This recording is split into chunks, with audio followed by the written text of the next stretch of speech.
I'm Natasha Kirchuk, and thanks for joining us from our studios in Israel. Coming up in today's newscast, the Israeli military strikes Hamas after a rocket is fired into an Israeli town. The Israeli Prime Minister sends a grim message to Iran. And did you know that you can visit Mars in the Israeli desert? Well, we're about to reveal just how.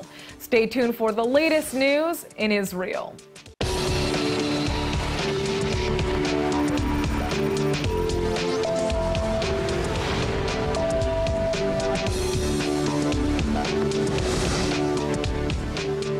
The Israeli military has launched an attack on Hamas's underground infrastructure in the Gaza Strip just hours after yet another rocket was shot into southern Israel. This marks the third straight day of intense cross-border fighting between Israel and the Hamas terror group. Late last night, a projectile was fired into Israel, landing in an open area in the Sha'al HaNegev region. There was no immediate claim for responsibility, but Israel holds Hamas responsible for any violence that comes out of the Strip. The Israeli army is now likely striking tunnels dug in the southern Gaza Strip, but has not revealed if the strikes are from tank shelling or airstrikes. Fighting with the coastal enclave ramped up over the weekend after 4 soldiers were injured by an explosive device masked by a flag on the Gaza border fence. Later that day, a house in southern Israel sustained damage when a rocket hit it from Gaza. Israel has responded to the violence by attacking 18 Hamas targets in Gaza, and 2 Palestinians have been killed in the crossfire. The Israeli Prime Minister has taken to the stage in Munich to send a message loud and clear to Iran. Israel will not allow Iran's regime to put a noose of terror around our neck.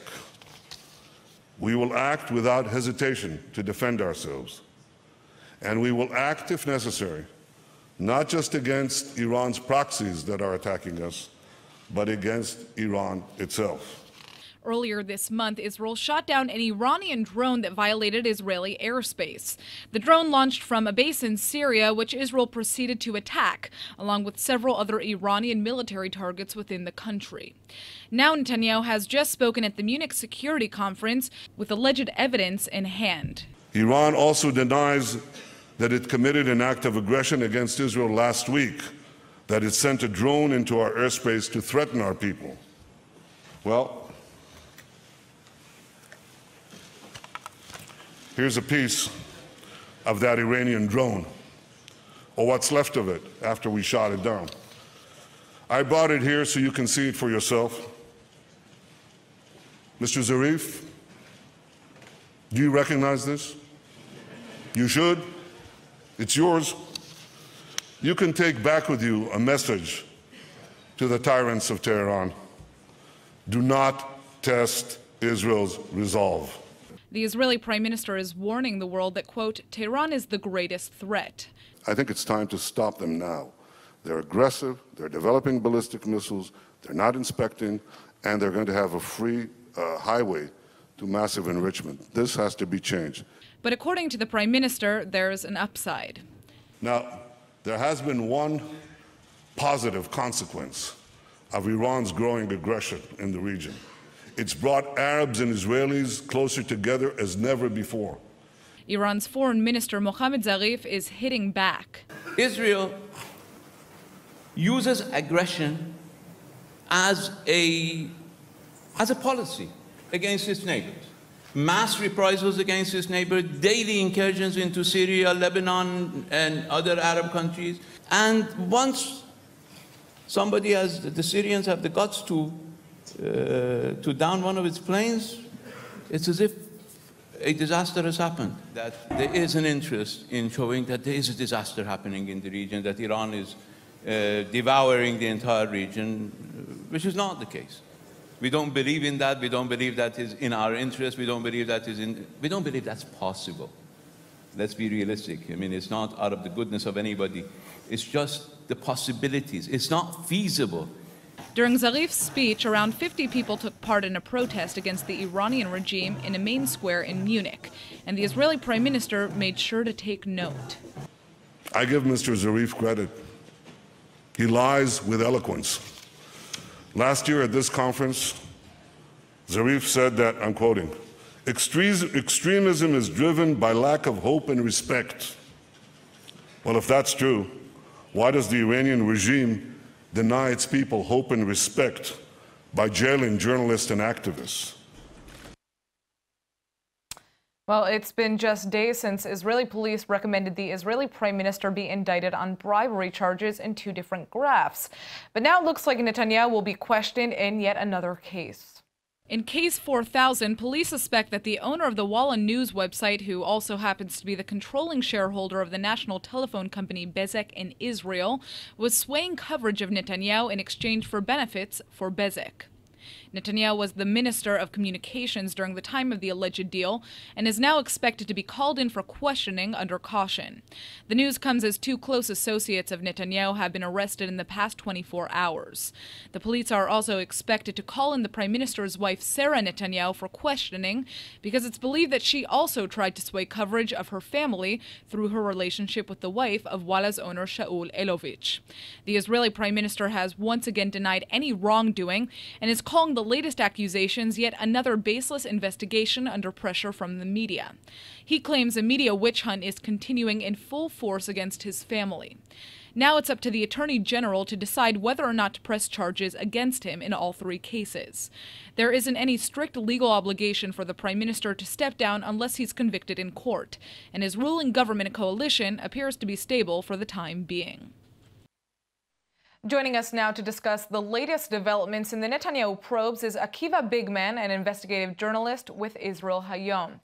Thanks for joining us. You know, as we just reported, Prime Minister Netanyahu is going to be questioned yet again. Do you think it's hard for him to continue to be Prime Minister with all the drama surrounding these cases?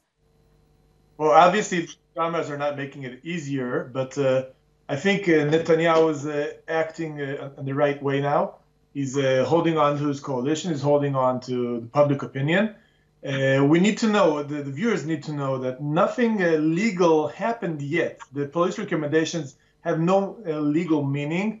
This new investigation just passed from the tax authority to the police, which is basically a bureaucratic move inside inside the law enforcement system. So it doesn't mean anything new legally. So what we're facing is basically more and maybe more intense rumors and leaks and different bits and pieces of information that comes out of the legal system, but nothing real legally happened yet. Right. Well, we are seeing polls, you know, with the public calling for him to step down. There are protests. This is clearly affecting, you know, how the public views the Prime Minister.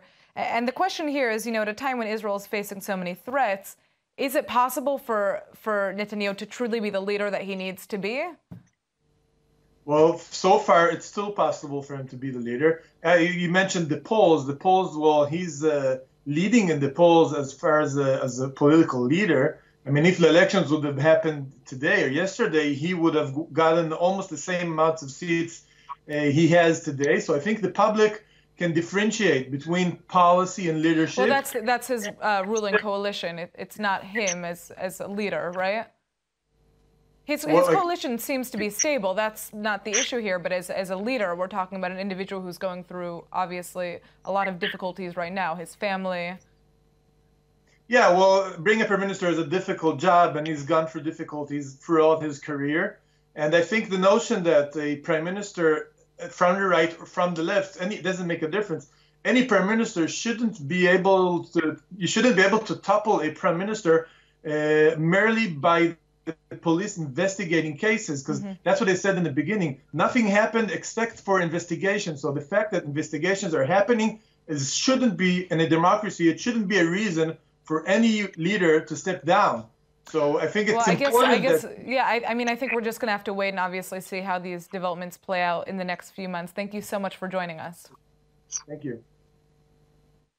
Tensions are rising between Israel and Poland after anti-Semitic remarks from the Polish Prime Minister.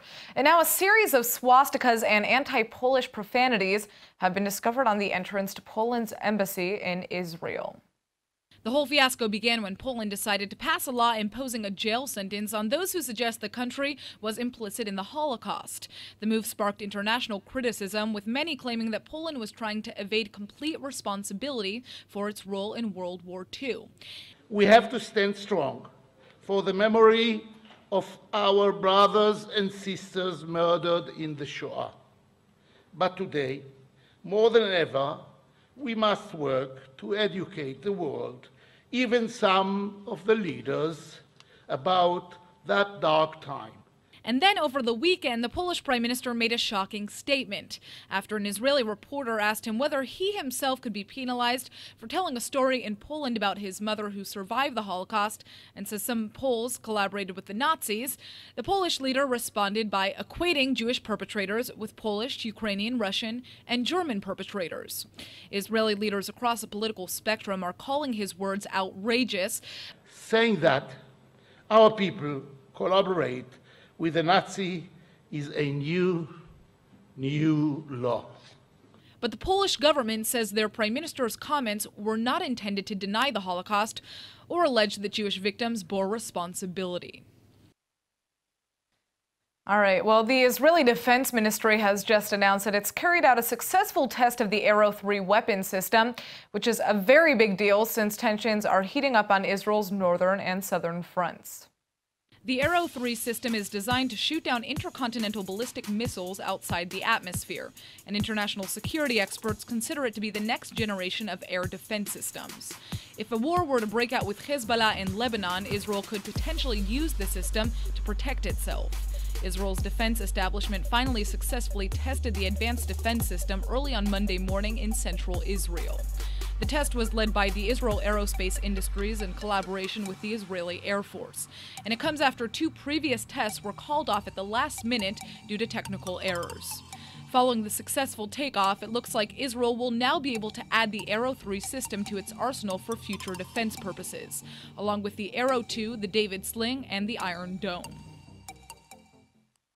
Have you always wanted to join a band but just couldn't find the right fit? Well, now it looks like there's a way for a band to come to you.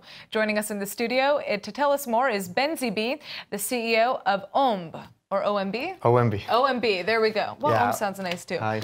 All right, so tell us a little bit about your product. So OMB stands for OneMan Band, and basically it's a device that you could add to any guitar. We are a technology company. Okay. And it enables a guitarist to use his own guitar and to get a full-size virtual band backing him in real time. He's playing and then he's hearing the music in a headset, or how does that work exactly? It could be either in a headset, it goes through an iPhone, iPad, whatever. Very cool. And you could either connect the iPad to speakers or to headphones. How did you come up with this idea? So I'm a keyboardist, and I played for school, an elementary school, and I'm using my keyboard. Everything is pre-corded inside, and everything is, you know, sound. I remember that. I used to love that. Yeah, and here I am in front of 400 kids, and my keyboard dies. So I pull out my guitar, and you know, I feel like something's missing there. Right. Why can't I have this for the guitar?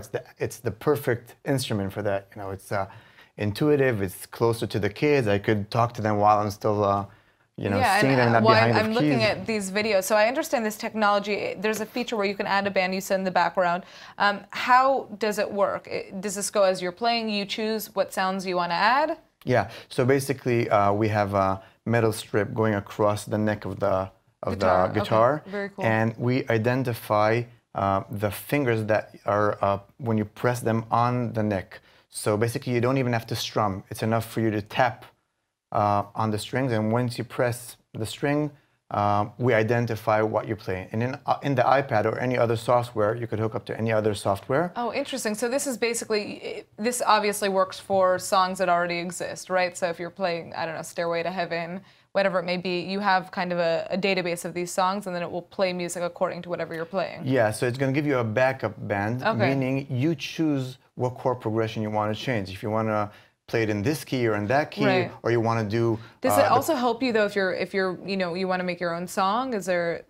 Yeah, so you could choose any style out of our list or any other app that has backing tracks, and once you chose a rock style or country style, and you could just play along and, you know, create your own song. Very cool. Well, this is amazing. I need to learn how to play the guitar first, but I have a lot of friends who are going to be very interested in this. Yeah, well, there you go. And you can also learn.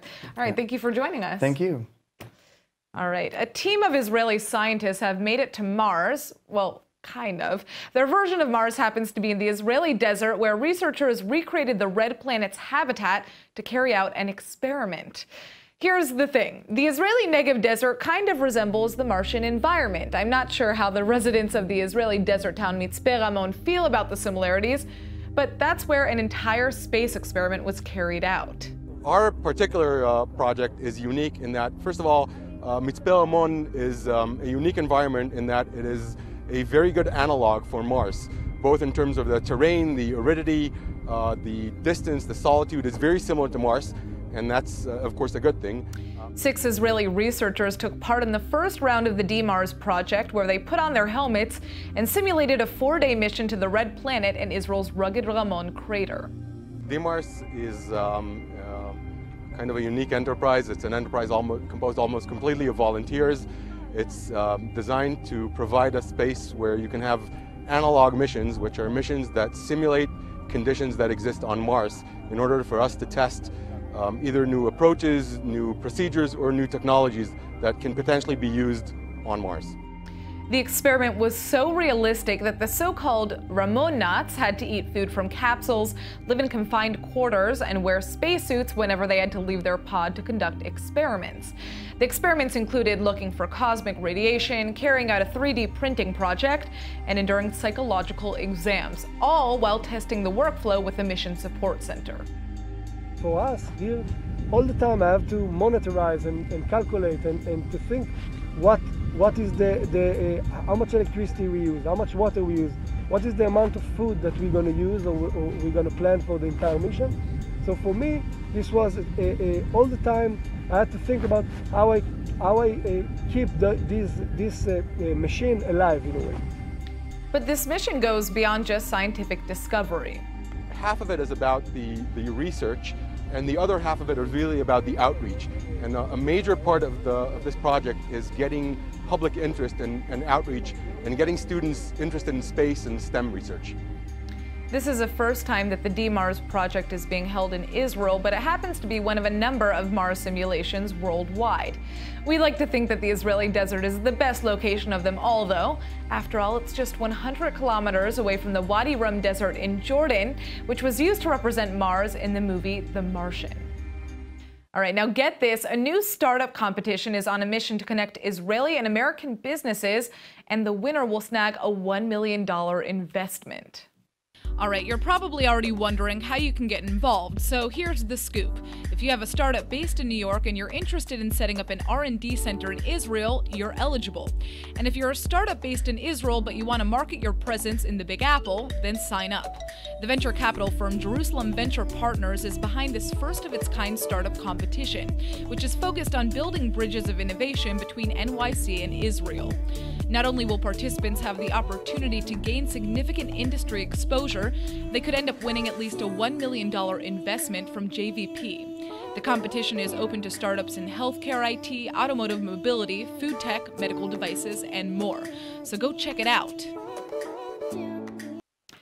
We live in a time where customer care is extremely important. I mean, we all want to be treated well when we're spending money. Well, here in the studio to tell us more about a product that will help companies stay at the top of the game is Tomer Lax, the Vice President of Business Development at GlassBox. Thanks for joining us. My pleasure. Thank you for having me. All right, so tell us a little bit about your product. How does it work and who is it aimed for? Sure. So GlassBox Digital is a digital experience platform designed to assist our clients in improving their clients, their users' experience online, whether it's a web or a mobile app. Okay. We do that by giving our clients a 360 view of customer experience, whether it's from an IT infrastructure standpoint or from a usability standpoint. So what differentiates you guys from your competition? Because I understand there are many people who are trying to obviously do this. Sure. The big difference is that we provide both sides of the spectrum. We help both from an IT infrastructure standpoint. Imagine if the website or your app had a brain. What would it tell you, right? Not only if there's a problem, let's say on the checkout process, but why there's a problem. And we can combine both the usability issues and the IT technical infrastructure issues together under a single platform and provide enterprise-level companies with the ability to help their clients through the process. So what companies are you guys working with right now? So globally, we work with some very, very large companies, some big banks in the US and different financial institutions, a lot of e-commerce websites, as well as some gaming companies. Very interesting. So what's interesting to me is kind of the feedback that you get from the company are they seeing a difference in kind of, how their users function on the platforms that they have? Yeah, absolutely. The big benefit that they get from it is that they have the ability, using our session playback, to look at a singular user and to see their customer experience, their customer journey through the site or the mobile app. But they can also aggregate that and see millions of users at the same time. So by using heat maps or click maps, we can see exactly where users are having struggles and then help our clients improve their website. Right, so you're seeing a pattern of data, essentially. This is kind of what might be weaker on the system that you have and what might be better. And then obviously they're picking, I'm assuming that you kind of pick out the users who are a little more problematic than others, right? So, both. You want to see both the ones that were successful in going through the process and checking out, and you even more so want to see the ones that struggled and be able to create scenarios where they can succeed in achieving what they want to do. Well, I think it's a very essential thing in this day and age to have better customer service. I can't tell you how many times I've been in a situation where I'm trying to reach a company and can't seem to get through to them. So, maybe we need to start using GlassBox too. I bet we have some viewers who are watching like, why didn't you respond to us yet? All right, thank you so much for joining us. My pleasure. Thank you. All right, everyone's got to get their daily workout in, but what if I told you that there's a way to stay healthy and study at the same time? ILTV's Emmanuel Kadosh joins us with the details on a special new yoga class. Thanks, Natasha. Well, like you said, for people living a healthy lifestyle, it's important to get your exercise in. But I often hear a lot of people say they don't want to miss out on something important for the gym. Well, Torah Yoga is now officially a thing, and it's offered here in the Holy Land. Diane Bloomfeld, who lives in Jerusalem and teaches Torah Yoga internationally, is actually a pioneer of this practice and believes that practicing yoga is a new way to study the Torah. So how exactly are you able to learn about the Torah while you're stretching your body on a mat on the floor? It sounds hard. Yeah, I'm sure it is. Well, that's exactly what Bloomfeld explains. She actually had a class last week at Mount Zion Temple in St. Paul, Minnesota, where apparently Torah Yoga is just one of many faith-based yoga practices the people there have embraced. But in her class specifically, Bloomfeld explained that, quote, the Torah teaches there's wisdom from the Torah engraved in the body, but it's hidden. Yoga is a way to find it and experience it. Well, I was never really a fan of yoga myself, but maybe I'll give it a try now. Thanks for joining us, Emmanuel. Thank you. All right, guys, looking for an authentic taste of Israel in New York City? Well, now you have an opportunity. An Ethiopian-Israeli woman is bringing injera and smoked salmon all the way to Harlem with her new restaurant, Sion Cafe. Ethiopian sourdough flatbread topped with vegetables, hearty shakshuka, scrambled eggs with caramelized onions, and lox. I'm already hungry just hearing what's on this menu. The assortment may seem random, but it's not. The eatery's owner, Bichi Barhani, is an Ethiopian Jew who moved to New York all the way from Israel. And her eclectic menu reflects the diverse cuisine that the Jewish state has to offer. Sion Cafe has just opened up in the Sugar Hill district of Harlem, and it's celebrating Ethiopian, Israeli, and American Jewish culture. The restaurant's venue actually has a unique history itself. It was previously home to Jimmy's Chicken Shack, which was a famous eatery that was frequented by Malcolm X. Now Barhani is hoping she will be able to turn her restaurant into a cultural center, redefining Israeli identity through the food she serves. And now for our Hebrew word of the day. When people forget things, it's always important to remind them, which brings us to today's word, tizkoret, which means reminder in Hebrew. I unfortunately have a tendency to forget things, so my friends are always readily available with a tizkoret. And I really appreciate them for it, even though it can be annoying sometimes to always be reminded of things. Either way, here's my tizkoret for you. Follow us on Facebook at Israel English News so that we can keep on giving you a tizkoret about what's on the news. All right, let's go ahead and take a look at the weather forecast. The winter heat wave looks to be coming to an end. Expect a drop in temperatures with partly cloudy skies this evening. The low tonight should be about 50 or 10 degrees Celsius, and the high tomorrow will be around 67 or 19 degrees Celsius. All right, that's it for today's news. Today's exchange rate is 3.53 shekels to the American dollar. Remember to sign up for our daily newsletter at iltv.tv, and don't forget to follow us on Facebook at Israel English News and on Twitter at ILTV News. I'm Natasha Kirchuk, and thanks for watching.